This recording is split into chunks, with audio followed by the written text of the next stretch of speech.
ക്രിസ്തുവിലത്രയും സ്നേഹമുള്ള പ്രിയപ്പെട്ട സഹോദരി സഹോദരന്മാരെ, വിയാനിയും ഞാനും എന്നുള്ള ഈ ഒരു പ്രോഗ്രാമിലേക്ക് എല്ലാവരെയും സ്വാഗതം ചെയ്യുകയാണ്.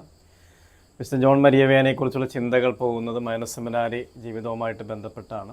എന്നെ വ്യക്തിപരമായിട്ട് ആകർഷിച്ചിട്ടുള്ള രണ്ട് കാര്യങ്ങൾ. ഒന്ന്, വിശുദ്ധൻ തിരുഹൃദയത്തോട് പ്രത്യേക ഭക്തി ഉണ്ടായിരുന്ന ഒരാളാണ്.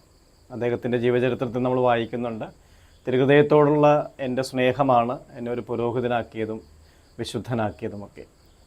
അപ്പോൾ ഈ വിശുദ്ധൻ്റെ ഓർമ്മ വരുമ്പോഴൊക്കെ ആ തിരുഹൃദയത്തോടുള്ള സ്നേഹത്തിൽ ഇങ്ങനെ ജീവിക്കണമെന്നുള്ളൊരു ചിന്ത എപ്പോഴും രൂപപ്പെട്ടിട്ടുണ്ട്. രണ്ടാമതായിട്ട്, വിശുദ്ധൻ്റെ വിശുദ്ധ പദവിയിലേക്കുള്ള നാമകരണ ചടങ്ങുമായിട്ട് ബന്ധപ്പെട്ട് വരുന്ന കമ്മീഷൻ ആർസിലേക്ക് പോകുന്ന സമയത്ത് അവിടെ നെൽപ്പാടങ്ങളിൽ ജോലി ചെയ്തുകൊണ്ടിരുന്ന മനുഷ്യരോട് ചോദിക്കുന്നുണ്ട് ജോൺ മരിയ വിയാനിയെക്കുറിച്ച്. അപ്പോൾ അവർ പറയുന്നൊരു കാര്യം, അദ്ദേഹത്തിൽ ഞങ്ങളെപ്പോഴും ക്രിസ്തുവിനെ ദർശിച്ചിരുന്നുവെന്നാണ്. അതും ഒരു വലിയൊരു ആത്മീയ ചിന്തയായിട്ടൊക്കെ പലപ്പോഴും രൂപപ്പെട്ടിട്ടുണ്ട്. അപ്പോൾ ക്രിസ്തുവിനെ, ദൈവജനം പുരോഹിതനിൽ ക്രിസ്തുവിനെ കാണുന്ന ഒരു ആധ്യാത്മികതയിലേക്ക് വളരണമെന്നൊക്കെയുള്ളൊരു ചിന്തയും ഈ സെമിനാരി കാലത്തൊക്കെ രൂപപ്പെട്ടിട്ടുണ്ട്. ആ ഒരു ബോധ്യത്തിലേക്കാണ് ഇപ്പോഴൊക്കെ നയിക്കപ്പെടുന്നതെന്നൊക്കെ വിശ്വസിക്കുന്നു.